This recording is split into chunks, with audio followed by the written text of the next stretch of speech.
This is Women Talking Mitzvot, brought to you by Deracheha and the Stella K. Abraham Migdal Oz Women's Beit Midrash as part of their commitment to bringing women's spiritual worlds into halachic discourse. This podcast series has been graciously sponsored by Sigal and Zach in honor of Women's Talmud Torah, Women's Halacha Study, and in merit of Am Yisrael. This conversation speaks about the mitzvah of hadlakat nerot, lighting Shabbat candles, its purpose, how do we fulfill it, and the nature of women's connection to this particular mitzvah. This episode will lead us into our next one on lighting Hanukkah candles and the various elements that connect these two different mitzvot. Hi, Shayna. Hi, Yosefa. I want to place this episode in the series as it's developed so far until now. We had a whole bunch of episodes on tefillah in the sense of our obligation and explanation of different elements and sections of the tefillah. And then we kind of culminated last week in an episode about communal prayer, which I'll just say here in this episode was one that was heavy and serious for me. Mm-hmm. I think that there were a lot of elements there that, as I said at the end of that episode, are sort of still I'm still working on. And I think that there were a lot of elements that were brought up there, particularly about us being women and what is difficult and beautiful in the whole topic of communal prayer. And we want to shift now for the next few episodes and really speak about particular mitzvot that are prominent in our religious lives. And we wanted to start with candle lighting, a mitzvah that is, I would say, kind of iconically associated with women. And we're going to get into more about why that is today. Yeah, absolutely. I think of all the mitzvot, candle lighting is one of those mitzvot that really brings up powerful images for people, powerful memories that are related to their home. For myself, I could say that some of my earliest imprinted memories definitely are of my mother, of my grandmother lighting candles. Like I remember going to my grandparents' apartment in the Bronx. They lived in Pelham Parkway, and standing next to my grandmother as she lit her candles. And I remember the way that she, waved her hands around before covering her eyes. I remember the tears that she would cry. And even as a young girl, I always knew that she was thinking about the family that she lost in the Holocaust, and that she was thinking about a daughter of hers who unfortunately passed away from a brain tumor when she was 3 years old.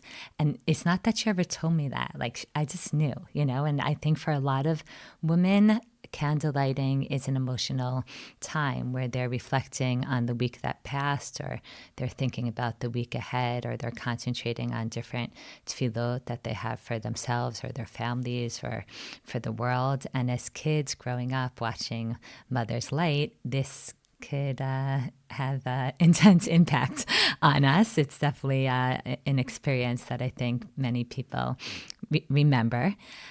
When I was little at camp, I went to this all-girls camp, Camp Sternberg, and there was this song that we used to sing that always made me very emotional that's connected to this. We'll link to it in the show notes, but it opens, "My dear Imma, I'm sending this letter to say the things I've never said of my impressions as your daughter. These thoughts are running through my head." And then the first stanza was, "As far back as I can remember, you said the Shema with me at night. Each week I saw you welcome Shabbos. I saw your candles burning bright."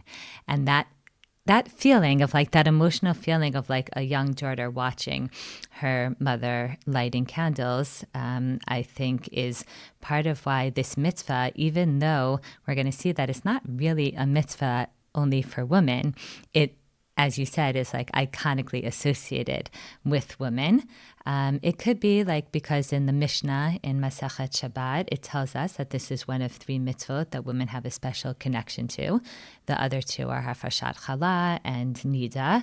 And the Midrash, even as far back as Breshit Rabbah, tells us that Sari Menu had a nir daluk. She had a candle that was lit in her tent from Friday to Friday. So we see these sources of ours that very strongly associate this mitzvah with women. And at the same time, I really want to emphasize that the Shulchan Aruch states very clearly that echad ha'anashim ve'echad ha'nashim chayavim liyot bevatehem nir daluk b'Shabbat, that men and women have an equal obligation of ensuring that candles are lit in their home for Shabbat, meaning that Hadlakat Nerot is an obligation that falls on the home in its entirety. And yet the halacha, we see, seems to give priority to women performing this mitzvah. And we see that that's pretty much been accepted across the board as something that women have typically taken on. Now, it could be that, as the Rambam notes, that women were more involved in caring for the needs of their homes. So somehow they ended up, just because, they were the ones in the home, being involved in this mitzvah.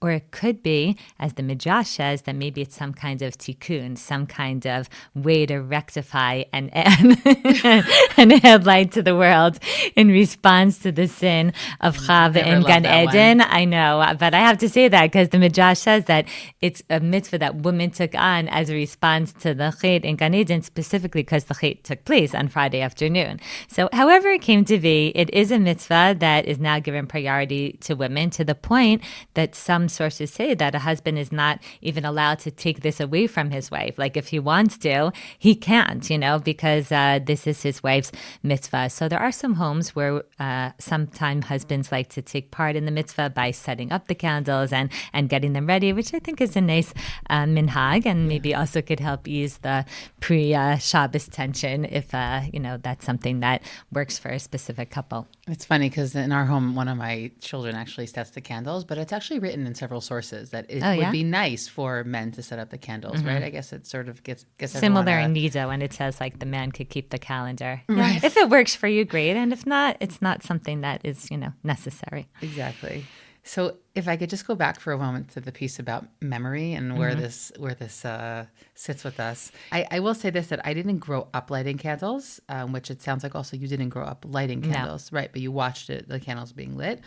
And what I do remember is that my mother had what we called a leichter, which is a word you use if you're from an Ashkenazi descending Eastern European home. And what's funny is that she told me that she received it when she got married, and it had 5 candle spots. And I remember saying to her, and we were 3 children in the family, so it worked. But I remember saying to myself, I said to her, what if you had less or more? I said, what exactly? I also had one like that with 6 spots. And then when my 5th child was born, I needed to find something new. So it was a funny thing. I was thinking back and I was like, what was I thinking when I got married? Like, who promised me that? Exactly. So it was a funny thing. And I remember thinking that when I was younger as well. For us, again, it worked out. But I would always wonder what was the correlation between that leichter and our family size. As I've grown, I guess, older or grown more into my, parental mothering space and trying to cultivate a home that had sort of intentional mitzvah observance, this particular mitzvah actually underwent a shift. Because I remember a few years back, I was speaking to a really good friend of mine. And I was speaking to her about the fact that I felt that my children weren't learning mitzvot with me or from me in particular. And she said, what do you mean? Like, they're growing up in your home. And I said, but I feel that there's not, and at that point I had 4 daughters and not also a son. And I said, I feel that as a mother of all these young ladies, that I don't feel that there's something that's ours particularly. It might have been also that, like, maybe they're going to shul with their father, or I just felt like it wasn't coming from me per se, and also things that were maybe also like female specific. And other than what I spoke about in a much earlier episode, that I would take them with me from a young age to the mikvah and Erev Yom Kippur, which isn't a mitzvah, it's just a minhag, that I sort of felt that like there wasn't something particular as me, their mother, and them as my daughters that was ours. And so she actually told me 2 things, and I'll mention both, even though one of them is only directly related to our conversation right now.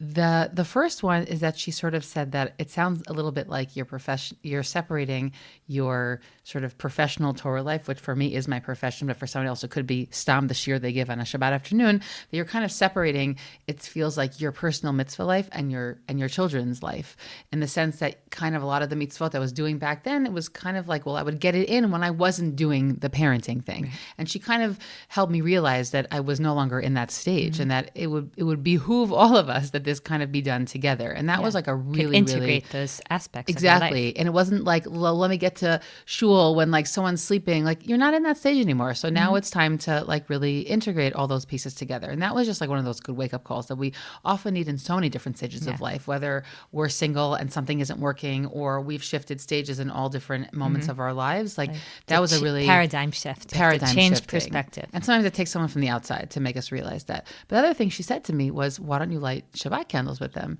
And that was also a shift for me because, again, I didn't grow up lighting candles. I didn't light candles until I was married. And so I didn't grow up with that concept. And it is important for me to say, for the sake of this conversation, that Rafi is my very close Chabad friend, hardcore Chabad, born and bred. And both of these were powerful for me because I also know how deeply they're rooted in the Chabad world, meaning the idea of your home is the center of your mitzvah life, and the home is where you bring both obviously your family and all of your guests into that space. And also the idea about lighting candles. And this specifically also relates to a campaign that came out in the mid-'70s in the Chabad world that was really spearheaded by the Lubavitcher Rebbe, where he really encouraged people to make an effort to light with their daughters, meaning whether or not that was your minhag or not. This also is the root of seeing young women hand out candles right on the street. On the streets in New York. Exactly. I've been at weddings that were relatively secular weddings, but they were on a Friday, and then they handed out candles at the wedding. And this is rooted, something most of this. Yeah, mamash beautiful. It's rooted in this Chabad idea. So ever since then, all of my children, we light candles together, and we've created rituals around it. We sing V'zakeni L'Gadel together.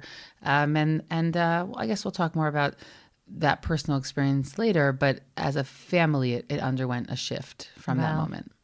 So beautiful. And I think it really touches on how this mitzvah can affect the entire house, and not just be your own personal mitzvah, but it is, as we said, a chovad habayit. It's a mitzvah in the house, and you could bring the household into that. So there's actually 3 different reasons why we light candles. Kavod Shabbat, Oneg Shabbat, and Shalom Bayit. I want to talk a little bit about each one of them. Kavod Shabbat refers to the category of actions that we do before Shabbat in order to prepare for Shabbat and to show how much we respect this day and how seriously we take it. So cleaning the house or setting a nice table, showering and putting on nice clothes or putting on makeup, or things like that, are a way of showing Kavod for Shabbat. And lighting candles so that the room is well lit and has a nice feel is another act of Kavod Shabbat, which maybe we don't realize because we live in a time where we have electricity. But when candlelight was the only way to light up a room, so that was really like a way of showing the respect that you had for Shabbat. So that's Kavod. Oneg Shabbat are the activities that we do on Shabbat to increase our enjoyment of the day. So when a room is lit and we could enjoy each other's company and we could see each other and we could see the food that we're eating, which affects how it tastes, all of that is part of Oneg Shabbat, and that's why the candles are typically placed either on the table or near the table. It's a special feature, actually, of Hadlakat Nerot that it has both of these, because usually things that we do for Shabbat are either Kavod before or they're Oneg on, and actually Hadlakat Nerot has both aspects. And the third reason that we light is Shalom Bayit, which means creating a feeling of peacefulness in the house. And this also, because we have electricity, we don't think of so much, but if the house is dark and people are tripping and falling and there's tension in the air, so that's not a peaceful feeling. And when we light candles and we add the light to the room, so that is part of what we're doing in this action of helping the house feel like calmer and more tranquil, which is something that we only really experience maybe in our day and age when there's a blackout at night, and then you're like, okay, and everyone's stressed. So we could understand that a little bit. And if there's ever been, I remember times where there have been blackouts on Friday night and the house is completely dark and you can't put on flashlights and the only thing that you have are the Shabbat candles, and then you actually really appreciate this aspect of the mitzvah. So in a way, we could say that the mitzvah of candle lighting maybe had more of a functional aspect to it at a time where there wasn't electricity. And yet, over the generations, Jewish women have seized on this mitzvah and kind of tried to amplify its meaning, that it's not only functional. So we see all different kinds of examples. One of them is that really, really, really, only one candle has to be lit.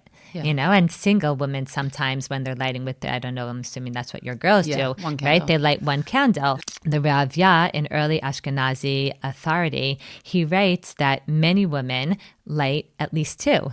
Now, it could be to capture like the duality of the Shamor v'Zachor, that we say that Shabbat has both aspects of, remembering it and also keeping it. But those two candles are already something extra. It could also be that women wanted to show, like one candle would be to light up the room. That's functional. But two candles is because there's something spiritual here. There's a ritual aspect, and they wanted to preserve that symbolism. And the Ravya even goes further, and I didn't know this actually until preparing for this episode. He says that actually this is why it's sometimes preferable as a minhag to keep the two candles separate from additional candles. So you'll see, like in some homes, two candles are like bigger, and then if there's additional candles, maybe they're smaller, so that when people look at it, they see the Shamor v'Zachor aspect to it. That's not a requirement, but it is really interesting. And it hit me when I was preparing for this episode how much there's often a gap between what the halacha requires in this area, whether how many candles or when a woman should be lighting, to what women are actually doing. We're going to see that there's a lot of situations where women may not have to light at all. Yeah. And yet women pretty much have taken upon themselves and insisted on lighting every week no matter what.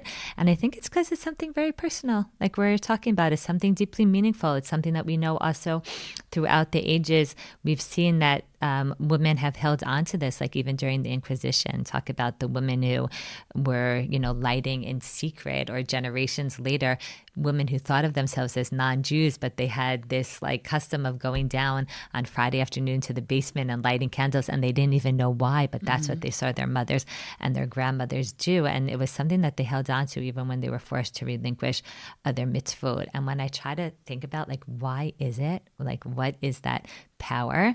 I think, I don't know, but it might be connected to almost like this magical feeling that sometimes we associate with how the Katne wrote, that feeling of like the house could be absolutely crazy. People are screaming at each other. People are in and out of the showers. Things are in the oven. The kitchen's a mess. There's tension in the air. And then you light those candles. And what we're hoping for is that even though a second ago maybe everything was nuts, like it's now Shabbos. You can't be involved in those malacha things anymore. And there's kind of like a kind of, calm that just settles over the house, that palace in time feeling that Heschel refers to it, or at least that's what we're hoping for. Doesn't always happen, but I think that is the reason that maybe Hadlakat Nerut is thought of as like this special moment, because it brings in Shabbos, and those first few moments of Shabbos are like, that's it with the cell phones, that's it with the work, that's it, Shabbos. I think it's also worth mentioning, and I don't mean at all to take away from the uniqueness of this mitzvah, but candles make their way into many elements in the world, meaning candles and lights are things that add a sense of spirituality, a sense of tranquility. It's used, right? I don't know. A romantic dinner, or, those who grew up in a world where Christianity was around, right? Lights are used in all different ways in that way. But I'm saying even specifically in spaces of worship. And I think that it's worth also, we're going to talk about obviously the specifics of in our Jewish home, but I think it's worth mentioning in terms of like, why is this something that people love? Like there's something really, I don't know exactly what it is. It's uplifting. Something uplifting about bringing light into the world. Bringing light into the world in a way I would even say that's very accessible, right? Meaning bringing light into the world with your mitzvot, or bringing light into the world with your actions. I would say it's harder. This is I keep going back to the word, right, about concrete gestures, but it's like this concrete action you can do that immediately shifts something in the atmosphere. And I think it's worth noticing that we're not the only tradition in the world that's noticed that. But obviously for us, it has to do specifically with Shabbat. By the way, that idea from the Ravia of having the two main and then all the small ones, never knew that was written anywhere, but that's also what I have. Yeah, meaning me too. I think most of what I see often is that, right? People who do add for children, if that's their stage of life, that's mostly what I've seen, but I had actually no idea. Unless you have that lighter that has, all of it part of the candelabra that has all of them together. So I actually just wanted to pause for a moment and to look at where this mitzvah hits us in reality, right? Meaning we're going to get back to also... You always have to take us down. I don't mean to, but I think it's so important. I think it's worth real mentioning. life. That's what we're here to talk about. Exactly, right? Because we're here to talk about the experience behind the mitzvah. And, I'm going to throw in this memory. I was at a show of Shuli Rand, who's a phenomenal Israeli singer, performer.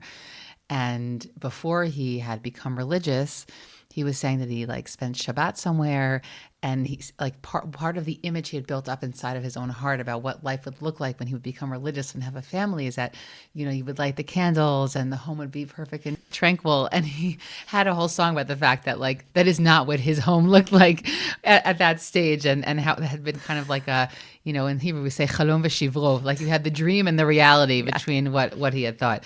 So I just want to talk a minute about that reality piece, because you mentioned it before, sort of on the halachic side, but candlelighting is a transitional moment. It is impactful before Shabbat, meaning we prepare the candles and we're engaging in the mitzvah, and then the lighting of the candles actually is a transitional moment into Shabbat itself. Now, transitional moments in general, Shayna, are often chaotic a little bit, right, or stressful. So I think that it's worth thinking about if this depicts what is happening in our listeners' home life at the moment in their stage of life. I think it's worth thinking about it for a moment, because I know, let's say, a general goal of in our home is a whole Friday situation, meaning the whole Friday is a day that I feel, and I hear this a lot around me also, it's a day that can be difficult because of the flow of the day, the shortness of the day. For some people, it's because they're working mamash until they have to then bring in Shabbat. For some people, it might be because the stage of life is that you have, maybe kids coming home earlier and combining with work and figuring out how to cook and get ready and get the house ready. And the time management element of Friday is, the struggle is real, right? It's really, really hard. And the more a household struggles, even let's say with organization, Friday is going to be really, really rough. So I think that it's maybe worth thinking about how one could make that process simpler, whether it's because it's a very stark contrast from work into Shabbat, or because it's work or family into Shabbat, about how to maybe reorganize that day. There's not always a good answer, right? We're constantly trying to reconfigure these things. And I also just want to put a specific Israeli piece in here for our listeners in Israel, which is that Friday is in my opinion, an extra special challenge because we don't have Sundays here. Right. And so I feel a tremendous need that Friday is not only a Shabbat prep, but it's also supposed to be enjoyable. We're supposed to do something fun. A lot of people don't work on Fridays in Israel, right, and kids get out early. So that idea of let's take them out somewhere or do something with them. Or by the way, as a couple, I know people in the particular stages of life that they are going out on Friday mornings, meaning that's a time to spend time together. That's really difficult when you also have to prepare Shabbat. And so I just want to put that out there, kind of a little bit like what I said before, that my friend Rifki helped me notice that my perspective on my work life and home life wasn't necessarily so accurate anymore, that sometimes it's worth taking a good look at how we're organizing our day. Also, there's a lot of how much pressure there is. There's also a lot of special events that happen here on Fridays because there's no Sundays. So sometimes there's even a wedding on a Friday morning, or there's just, a special lecture and activity in the community, and it's really hard to balance it all. It's a really good point. Totally. And even the question of, when does one do their Shabbat prep itself, right? I think that's also been something that's been a struggle for us. I don't love the feeling that Shabbat actually, and I'm familiar with the machloket of Beit Shammai and Beit Hillel, but I don't love the idea that it takes over my entire week before. So I actually prefer to push it as close to Shabbat as possible. And these things, they can be a little bit complex. But again, I think advanced planning is definitely helpful in this regard. One more piece that I would want to put out there is the idea about our expectations for how Shabbat has to look. This is definitely a machloket in my own home, right? I would be perfectly fine basically having the same Shabbat menu pretty often. I happen to be married to someone who it's very important to him that there is a lot of diversification and creativity. He's the one who's doing that, right? But it's important for him. And sometimes they'll have to be it's okay. We can just have cholent for lunch. Do you know what I'm saying? It doesn't have to be something so complex. And another thing I'll say, and this is, again, I feel this challenge living in Israel with the Friday situation, is that it definitely makes me think twice about having company, because I don't have recovery time after, right? Shabbat ends and immediately the next morning I'm working. Yeah. And so, Even Saturday night is so different when you know that you have to pack everyone's bags or finish the homework or whatever it is. Yeah. It changes the whole, I miss that almost more than I miss Sundays. Yeah. I miss that Saturday night, just relaxing time. Exactly. So I think that that's also worth thinking about. Sometimes the stress that can create the chaos on the Friday into the candlelighting moment, sometimes it could be this expectation of how Shabbat has to look, and sometimes we need to chill out on an expectation. It might be worth thinking about how, again, not every week could be something different, but I feel like almost every week we think a little bit anew about how we want that weekend to go. It doesn't always go the way we want, but it's something that I think it's worth thinking about, so that candlelighting moment can actually be peaceful. It's definitely not always the serene moment that picture, in our head. And I, for example, I guess we're different in this way. Like, I like to have everything kind of done in advance, and I try to do all my cooking on Thursday so that Friday could just be open and free. I even set the table on Thursday night, which is something that I got from my mother. Yeah, my mom also did the that. The whole house feels like whatever, but there's something, you see the table set, and it's an illusion, but it at least gives a sense of like that things are in order. And still, somehow, I'm never ready. I never light the candles on time. Like those 18 minutes, thank God for them, because I'm not one of those people. Like, things come up, the phone rings, I realized I forgot to do this. And I'm like, how is this possible? I did everything yesterday. Why am I still in that crunch and down to the wire? Now, this is also the way the house I grew up in was like. So, Imma, if you're listening, I feel comforted that this is my Masorah. But my mother always says that her mother was always sitting with a hot drink at the table calmly before she lit. I've been in a few homes like that. It's very impressive. Yeah, so amazing. I mean, I would want to say that I aspire for that, but I have a few other things to get to before I get to that. I do, though, once I light, I do try to slow down and really be present in those few minutes. So until then, and the moments leading up to that, it's definitely not typically serene. But once I light, and now like it's Shabbos already, the opportunity to say some tefillot, and that is also something that goes already back to the Gemara. The Gemara talks about this idea of women lighting candles, reciting a tefillah to have children who will light up the world with their Torah. So that very popular song that you mentioned before, V'zakenu legadel banim uvnei banim, that are me'irim et ha'olam. That's something that a lot of women have the custom to say if they are lighting candles and they're married and they have children. Single women, by the way, can also say this prayer, and they could omit the mention of a husband, or they could choose, some women choose to keep in mind a future husband, this idea of like davening for a spouse that's out there, even if you are not married yet, if that feels right to you. But I do want to just take a moment to note that because of the strong association that many people have between candlelighting and davening for family, or it was their mothers and they were the children, and that's what they think of when they are lighting candles. If a woman is single and she's lighting candles in her own apartment or with the friends that she lives with, sometimes, not for all women, it depends on the situation, it depends on a lot of different personal factors, but sometimes there can be a pain, or there could be a longing in that experience, because it's that feeling of like something is missing, or this isn't how I imagined lighting candles, or this isn't the situation I thought I would be in. And I want those women, to feel seen, and to know that like their halachic nirud is valuable, and the fact that they continue to do it even though it may cause pain is something significant. And also to know that those tefillot that sometimes we daven in a moment of pain and are really heartfelt, like those are also very, very, very significant. So when we lean into the pain and we don't deny it, but we use it as an opportunity to daven from that place, that's also something that I think is can be special.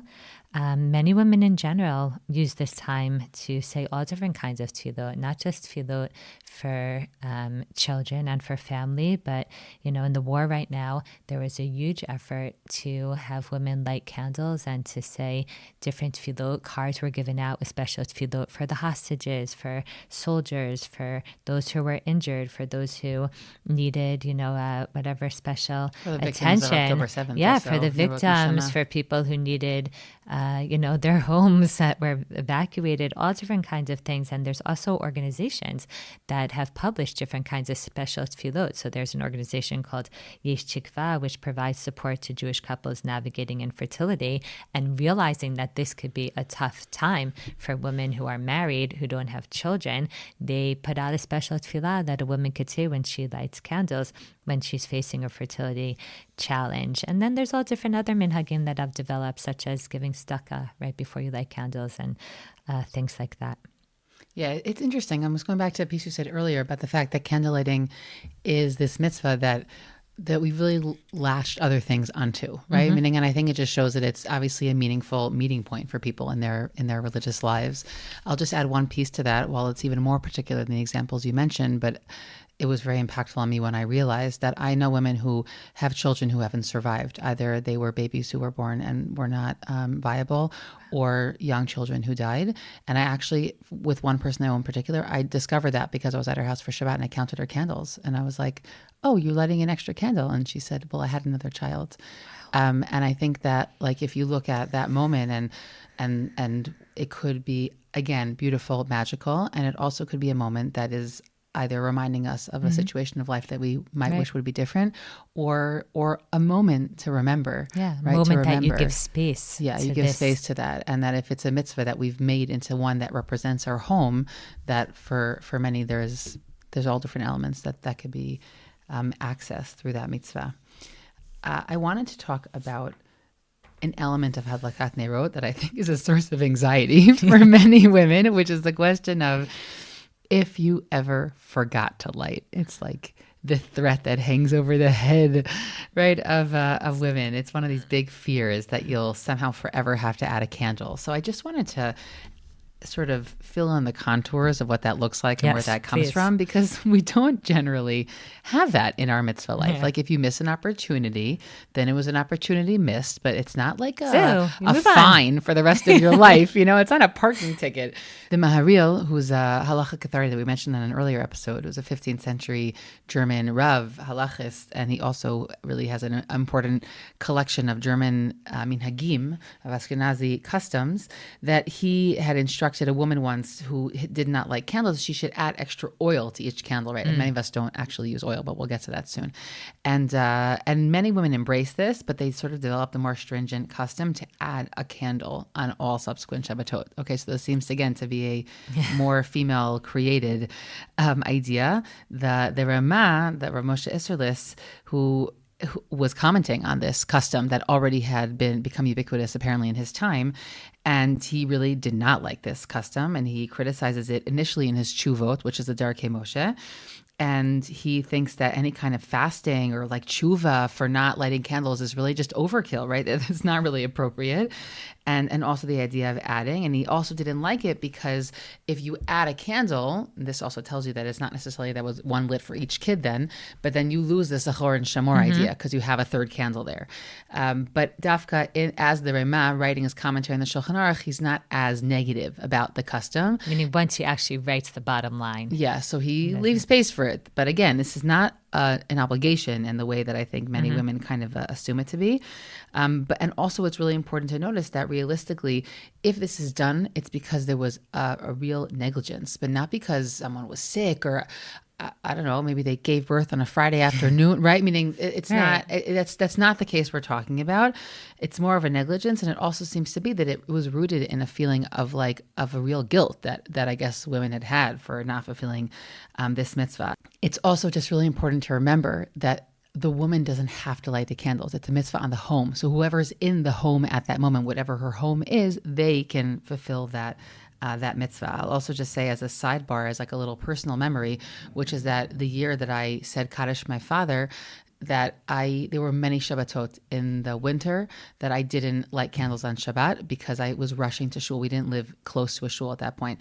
I was rushing to shul to get there for Kaddish for Mincha, and it was just very chaotic. And I remember the first time my husband said to me, like, "I'll just light candles," and I was like, What? I don't know. I think that's wrong. I mean, I knew luckily it wasn't wrong then, but it happened. It happened quite a bit that year that he lit the candles. That's why it's so important to know these things, because sometimes they are, necessary to use, or it would be the right thing to use them. Exactly. So I felt in that moment that my right thing to do was to go to shul and say Kaddish, and he lit the candles. So just one other piece I want to say about this question of being unable or almost forgetting to light, that if there were electric lights on, which is true in almost all of our homes nowadays, right?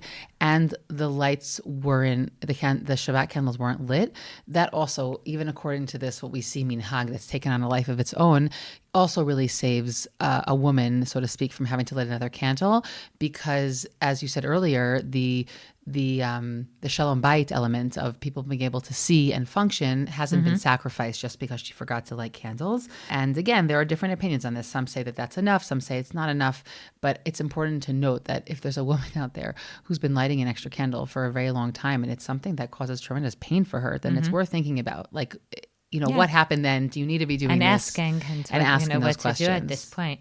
Yeah, I remember that there was a time that we were at my parents' for the weekend, and my daughter really wasn't feeling well right before Shabbat, and everyone else left. Like my parents and my husband and my boys, they all left for shul, and I was busy helping her, and I just really couldn't leave her alone. Like she was nauseous. I don't know. She really didn't feel well, and all of a sudden I looked at my watch and I realized that Shabbos had started, and I hadn't lit candles, and I was so upset. I was like devastated. How could this have happened? I don't want to light an extra candle for the rest of my life. I was actively helping my daughter. Like, I don't want to feel like I'm being punished, so to speak.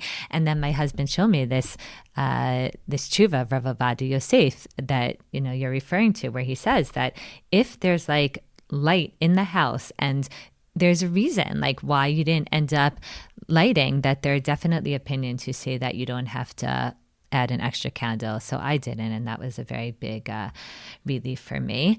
And also, as we said, the primary obligation of candle lighting is one that falls on the household. It's this chovat habayit, and it's obligation on the house more than any individual, that the house should have candles in it. So given that that's the case, I want to raise like a few different very common scenarios that come up in our lives with regard to this question of like whether you need to light in specific situations. And now, of course, obviously practice can vary, and anyone who's listening who has a question is always encouraged to ask their personal, rabbi what they should do and what he holds. But I think there are some, situations that are worth discussing here. Yeah, because they're really common. Yeah, they come up all the time. One is if a member of the household isn't going to be home for Shabbat. So let's say my daughter is going to her friend for Shabbos. So she doesn't need to light candles because in our house, I'm home and I'm lighting candles for our household. And in her friend's house where she's being hosted, the mom, let's say, is lighting candles or someone's lighting candles in the house.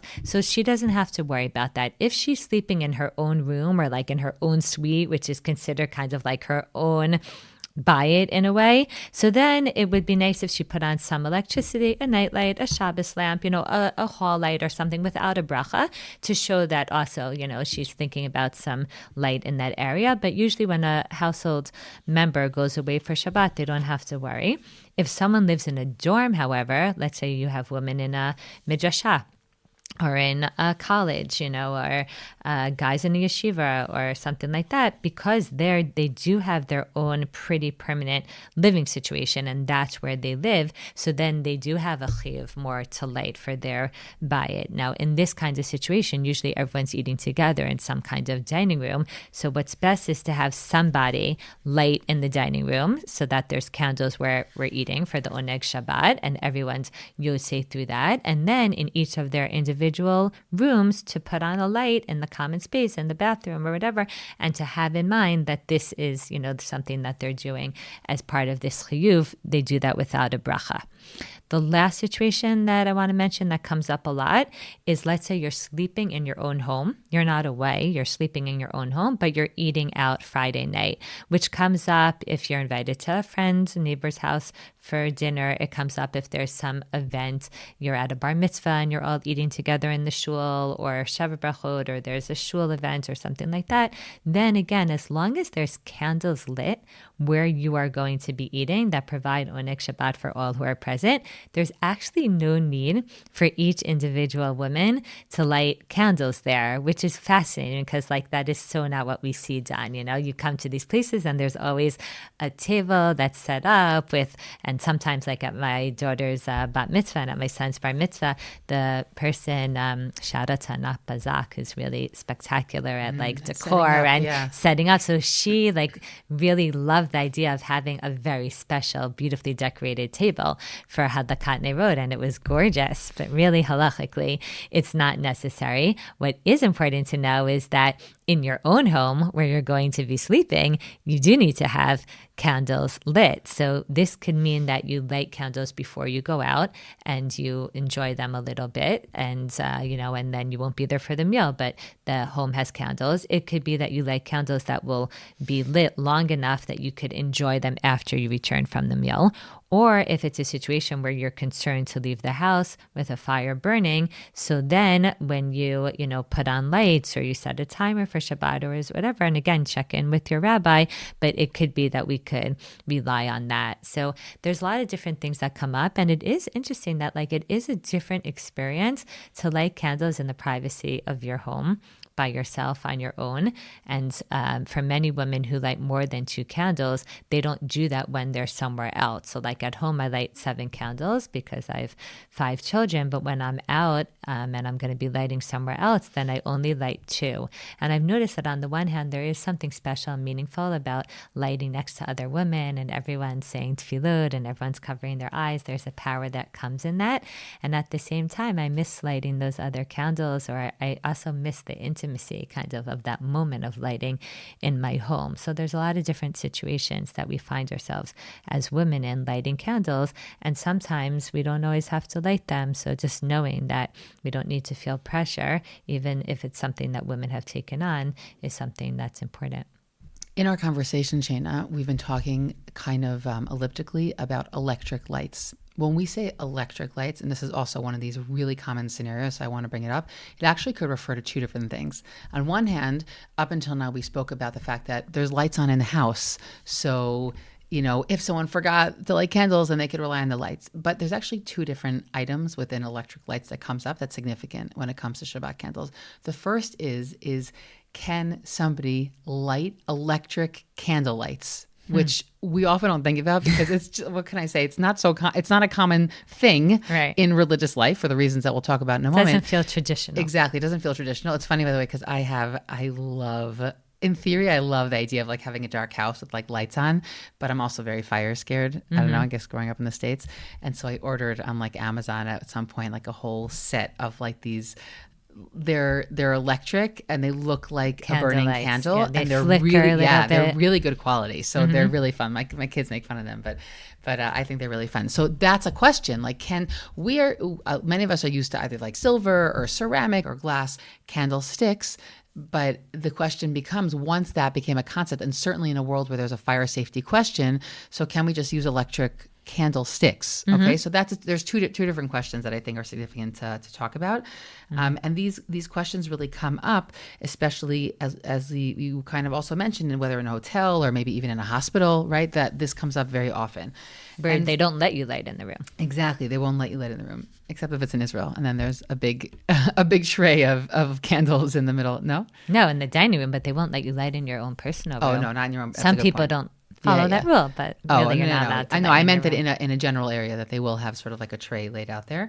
So it's worth mentioning that the traditional structure of lighting, as is explained in the Mishnah, is using oil, right? Ideally, it's olive oil or any other good-smelling oil. Bad-smelling oils is a problem because it's looked at as defeating the purpose. We actually say those Mishnayot on Friday night, and that it's supposed to have a wick. And so when electricity comes into the world, the halachic question became: is it like that? Meaning, is it a structure that's similar to the idea of oil along with a wick. And so here there's really a debate about between poskim, right? So the general assumption of in the whole debate about electricity, which is a question also about all these different Shabbat questions, is that electricity is fire.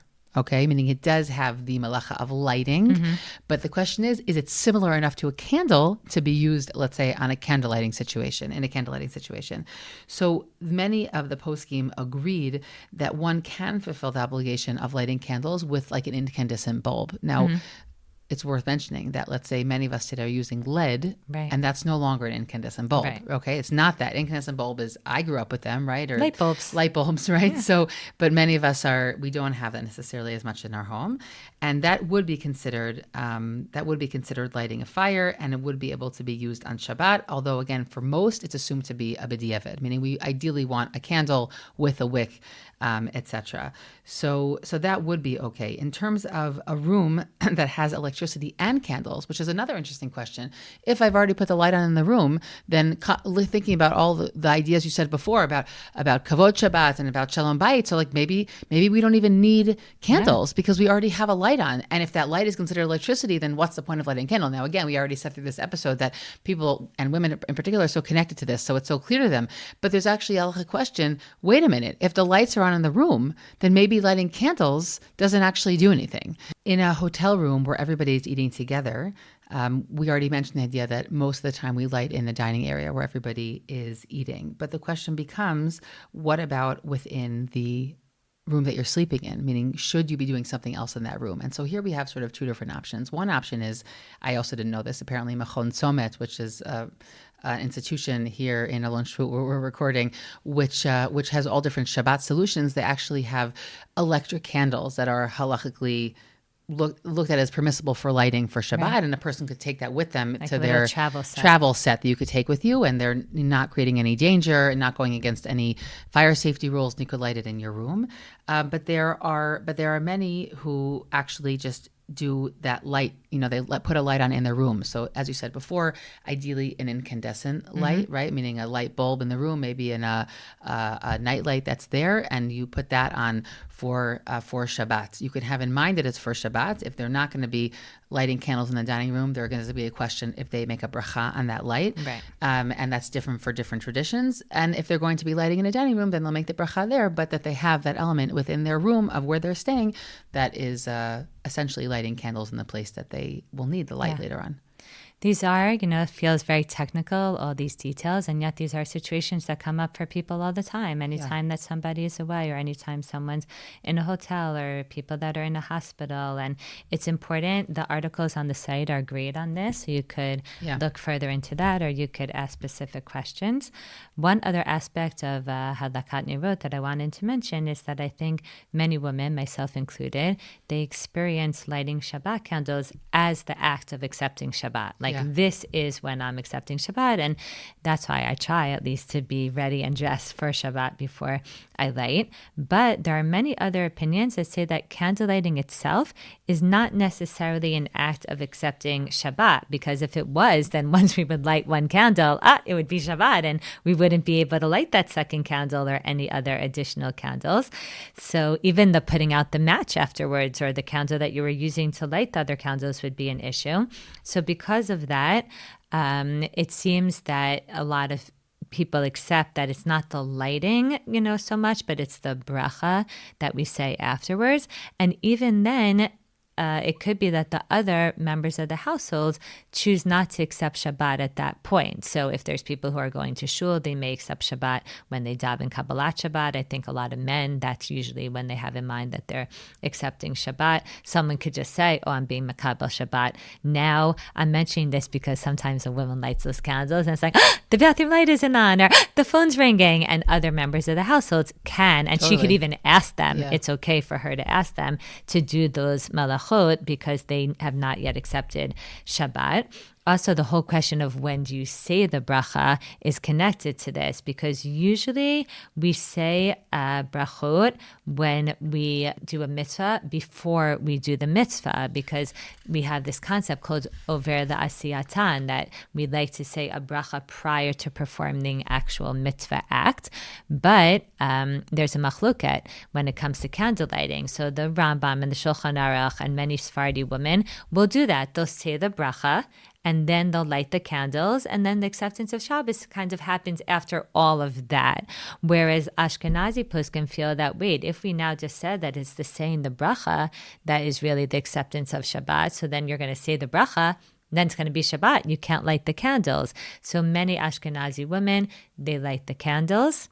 Then they kind of, wave their arms, their hands around, and they cover their eyes as if almost to, say they cover their eyes when they say the bracha, as if to kind of make it seem as if, we said the bracha, and only now, am I going to benefit from the candles after I uncover my eyes, as if somehow I said the bracha before lighting them. So that is a practice that you see. I'm still not sure where the waving comes from. I don't know what that is connected am right to. Now, as I listen to you, that's for the first time I'm connecting that we're saying to ourselves that we're not benefiting from the light. I honestly never knew that's that, a big Shayna, part of what which it is. Also why on Yom Tov you don't do that, because on Yom Tov we don't have the same prohibition of lighting. Right, you could light. Exactly. You could light a fire on Yom Tov. From a pre-existing flame. Yeah. But I honestly never connected those pieces. But as we're talking, I'm like, wait, but the hand waving thing, I'm still not sure what that's about. It's a spiritual motion, Shayna. It's a spiritual motion? Yeah, I don't know. I'm making it up. Like someone could just cover their eyes and that's maybe. okay? I think so. Yeah, I think they could.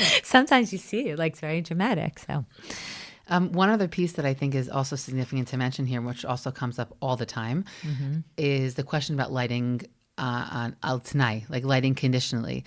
And it has to do with this exact question, meaning if I lit candles and I accepted Shabbat, but I need to do something else afterwards, so how is that going to work? And so classic cases are if we have to drive somewhere before Shabbat, but you need to be lighting in your home. Let's say Erev Yom Kippur comes up for a lot of women, for sure in America. Because they want to drive Because women to live shul. far from shul. Yeah. They don't necessarily always go on Friday night. Yom Kippur night, everyone's going and everyone has to light candles. So many women light candles having in mind that they're now going to get into the car to drive to shul, because otherwise it's a 20-minute walk. So so what do they do in that case? Okay, so in these cases, we light al t'nai, meaning we light and we basically say to ourselves that we're not accepting Shabbat with the lighting, but we're going to accept it, let's say, with the tzibur in the tefillah, right? But that we're not accepting it at that moment. Another classic for me, this comes up almost every week, which is that if I haven't davened mincha yet, and then there's a halachic question, can I have a mincha if I lit candles? So they've already declared that it's the next day already, so I can't say mincha. And the belongs to the afternoon of Friday. Exactly. So that one comes up for me all the time. Yeah. And so also this past week, because I had also been thinking about this episode, I was like makpid to light al t'nai because I hadn't davened mincha yet. I mean, so you light and you have in mind that I'm not accepting Shabbat yet. And I'm gonna daven, and then I'm gonna. Why is that better than davening mincha and then just lighting after that?